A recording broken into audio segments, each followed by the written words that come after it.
Welcome to Just Listen, where today we talk about Thelonious Monk's album Monk's Dream.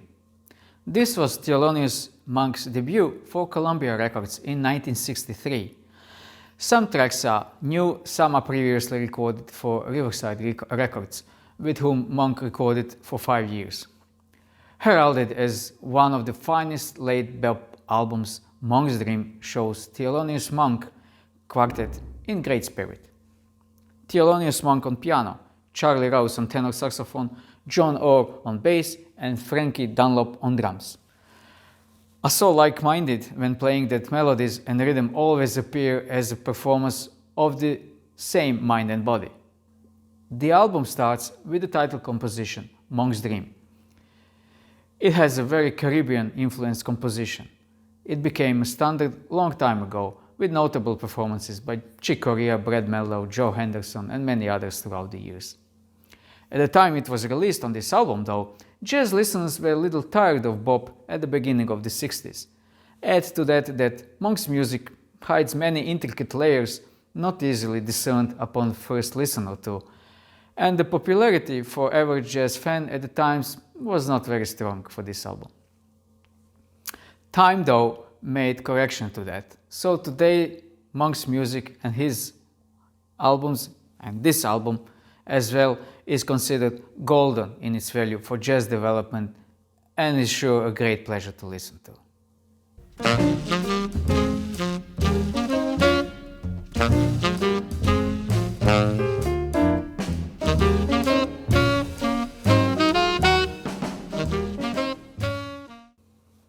Eventually, Monk's Dream has become best-selling Monk's album during his lifetime.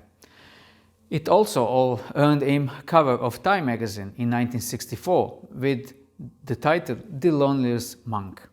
He was one of only 6 jazz musicians to appear on the cover of Time magazine ever. It is a particularly interesting album for Monk fans since there is only one saxophone soloing, so there is plenty of room for Monk's piano virtuosity, but even more so for his ingenious rhythm section playing. The recording is excellent, with great immediacy and range of dynamics. It is hard to emphasize a track or two on this album, since I can say there is a single track that is not up to highest performance quality.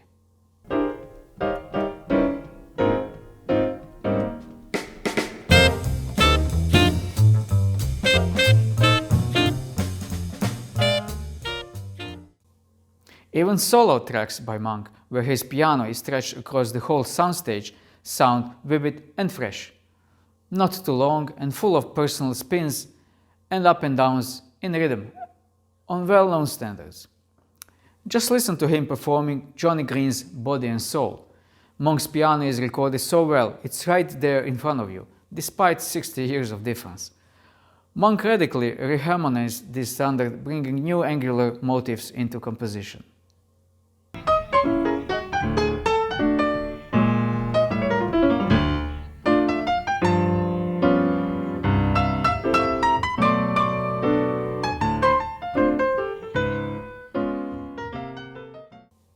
Thelonious Monk spent most of his career in relative obscurity, so his work was not widely known at the time.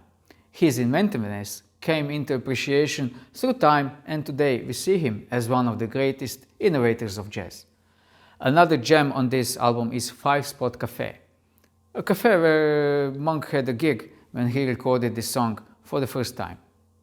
It is also said that it was Monk's favorite performing venue.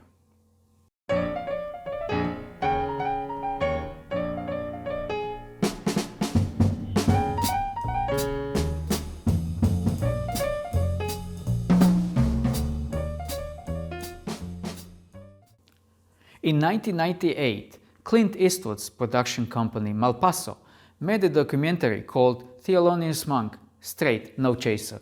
The film features interviews with his friends and family, as well as live performances by Monk. Exceptionally well received, the film was praised for showing intimate portrayal of Monk, who was known as a very private person. New York Times claimed it as some of the most valuable jazz ever shot, referring to the close-ups of Monk's hands on the piano for the first time showing insight into his playing technique. The link to YouTube on this documentary is in the description. Here's a short clip showing Monk at the piano.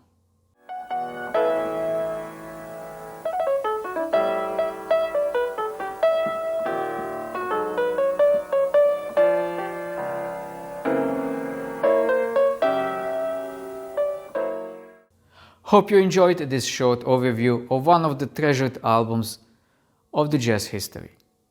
A link to SONGWHIP in the description lets you choose your preferred streaming service for Monk's Dream. Thank you for watching.